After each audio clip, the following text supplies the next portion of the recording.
வணக்கம் நண்பர்களே, நீங்கள் பார்த்து கொண்டிருப்பது உங்கள் கௌசிகா ரிவ்யூ. சரி வாங்க வீடியோக்குள்ள போய் என்ன நடக்க போகுது அப்படின்னு சொல்லிட்டு பார்த்தீங்கன்னா, வாழ்க்கையில முந்தல்னா ஒண்ணுமே கிழிக்க முடியாதுங்க. எப்பவுமே வாழ்க்கையில முந்திக்கிட்டு போயினே இருக்கணும். அதுதான் வாழ்க்கையோட தத்துவம்னு சொல்லிட்டு நான் சொல்லுவேன். நீங்க என்ன சொல்றீங்கன்றத மறக்காம கமெண்ட் செக்ஷன்ல சொல்லிவிட்டு போங்க. அது மட்டும் இல்லாம நம்ம மல்லி இருக்காங்களா, அவங்க வந்து இப்போ உயிருக்கு போராடினு இருக்காங்க. ஏன் எதனால அப்படின்னு சொல்லிட்டு பார்த்தீங்கன்னா, தனக்கு பிடிக்காத ஒரு மாப்பிள்ளையை தான் அண்ணன் அரேஞ்ச் பண்ணி நிச்சயதார்த்தம் பண்ண போகிறது இவங்களுக்கு பிடிக்கல. அது மட்டும் இல்லாமல் நாளைக்கு நல்லா சுபகுமுகூர்த்தமான நாள், அந்த நாளில் தான் இது எல்லாமே செய்யணும்னு சொல்லிட்டு கடவுளை வேண்டின்னு ஒரு பக்கம் ப்ரே பண்ணியிருக்காங்க. இந்த மாதிரி ஒரு சூழலில் நம்ம மல்லிக்கு இது பிடிக்காம அண்ணங்கிட்ட சொன்னால் அண்ணன் கழுத்தை எடுத்து வச்சுன்னு கிருன்றது ஒரு பக்கம். இதெல்லாம் எந்த விதத்தில் நியாயம் சொல்லுங்க பார்க்கலாம். வாழ்க்கையில் எதனா கொஞ்சம் லாஜிக்கலாம்.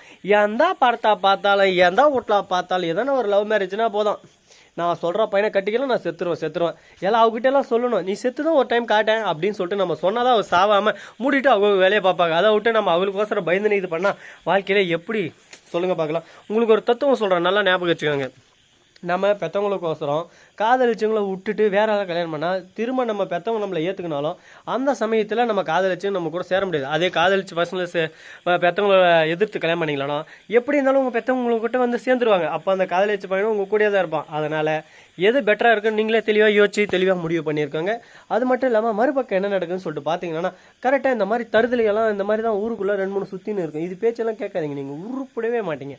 அது ஒரு பக்கம் இருக்குது. அதே சமயத்தில் கரெக்டாக நம்ம மல்லி இருக்காங்கல்ல, அவங்க வந்து ஒரு பக்கம் அப்படியே மூச்சு அப்படியே இழுத்து விட்றாங்க. அந்த சமயத்தில் திடீர்னு வந்துடுறாங்க. யாருன்னு சொல்லிட்டு பார்த்தீங்கன்னா வேற யாரு உங்களுக்கே தெரிஞ்சுட்டுக்குன்னா நான் சொன்னேன், ரஞ்சிதம். அப்படியே மூச்சு அப்படியே அடைச்சு பிடிக்கிறாங்க. அப்படியே திடீர்னு நம்ம தலைவன் தளபதி நான் தான் தளபதி அப்படின்னு சொல்லிட்டு விஜய் பேரை வச்சு மாசா அந்த கிளாஸை வந்து உள்ள வந்து அப்படியே சும்மா எட்டி பார்க்குறாரு. ஐயோ மல்லி அப்படின்னு சொல்லிட்டு ஓடி போயிட்டு மல்லியை காப்பாற்ற போகிறாங்க. என்ன பண்ணாலும் எது பண்ணாலும் ஒரு பக்கம் வேலைக்காகல, மறுபக்கம் மல்லியோட அண்ணி வந்து பக்கம் ஒரு பக்கம் உட்காந்துனேன்.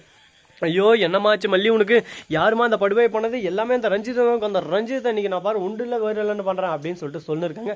சொல்கிறாங்களே தவிர எதனா செய்வாங்களா பார்த்தா தான் தெரிய போகுது அப்படின்னு சொல்லிட்டு நானும் ஒரு பக்கம் வெயிட்டிங்கில் இருக்கேன். அதே சமயத்தில் மறுபக்கம் மல்லியோட அண்ணன் அங்கே வந்து மல்லி நீ என்ன பண்ணுவீ எது பண்ணுன்னு தெரியாது, நான் சொன்ன பையனை தான் நீ கட்டிக்கணும். இல்லை ஆடா போடா டே டுபுக்கு, ஆல்ரெடி அவளே உயிருக்கு போறான்னு இருக்கேன். இந்த சமயத்தில் வந்து கைத்தில் தொங்குவேன், அதில் தொங்கும் இதில் தொங்கணும், போய் தொங்கிக்கடா போடா அப்படின்ற மாதிரி தான் ஒரு பக்கம் விஜய் லுக் இருக்கு. விஜய் ஒரே ஒரு பார்வை தான் அவங்க அண்ணன் அப்படியே வாய முடியும் சைலண்டாக ஓரமாக நின்றுறேன். இதுக்கு மேலே நாம் பேசின மரியாதை கிடையாது, சமயம் கம்மன் நம்ம மரியாதை நாம தான் காப்பாற்றணும் அப்படின்னு சொல்லிட்டு விஜய் ஒரு பக்கம் பார்த்ததா அவங்க அண்ணனும் சைலண்டாக நின்றாரு. அதே சமயத்தில் கரெக்டாக அந்த பாட்டி ஒரு பக்கம் வந்துக்கிறா, பொக்கவாய் பாட்டி. விஜய் இங்கே எதுக்கு வந்தேன், நான் தான் அப்பயே சொன்னல இவளை தேடி வந்தேன்னா அடுத்த செகண்டே நான் அந்த வீட்டை விட்டு போயிடுவேன்னு சொல்லிட்டு இப்போ அந்த வீட்டை விட்டு போகிறேன். அழைச்சா போய் தொலைங்கன்னு போ, ஏதோ போனால் போ, இந்த வீட்டில் கட்டும் நானும் கொஞ்ச நாள் விட்டு வச்சிருந்தா ஓவராக சீன் போட்டுன்னு இருக்கேன். நீயும் மகளும் நீங்கள் தேவையில்லை, என் மல்லி தான் எனக்கு வேணும், என் மல்லி தான் எல்லாத்துக்கும் கரெக்டாக இருக்கா. உன் பொண்ணு எப்படியா பட்டவ யார் என்ன எவரோ லொட்டு லொஸ்க்கு எல்லாமே எனக்கு தெரிஞ்சிச்சு.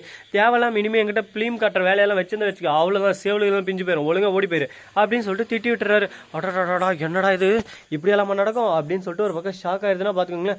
சரி இது ஒரு பக்கம் போட்டுன்னு சொல்லிட்டு விட்டாலும் அதே சமயத்தில் மறுபக்கம் நம்ம சேனலை சப்ஸ்கிரைப் பண்ண நண்பர்கள் சப்ஸ்கிரைப் பண்ணுங்க, லைக் பண்ணுங்க, ஷேர் பண்ணுங்க, டிங் பெல்லை தட்டி விட்டு போங்க. அப்பதான் நான் போகிற அடுத்த வீடியோ உங்களுக்கு உடனுக்குடன் நோட்டிஃபிகேஷனில் வந்து கொண்டே இருக்கும். மிக்க நன்றி, தேங்க்ஸ் ஃபார் வாட்சிங், டாடா, see you, நன்றி, வணக்கம், வந்தனம், வருக தருக.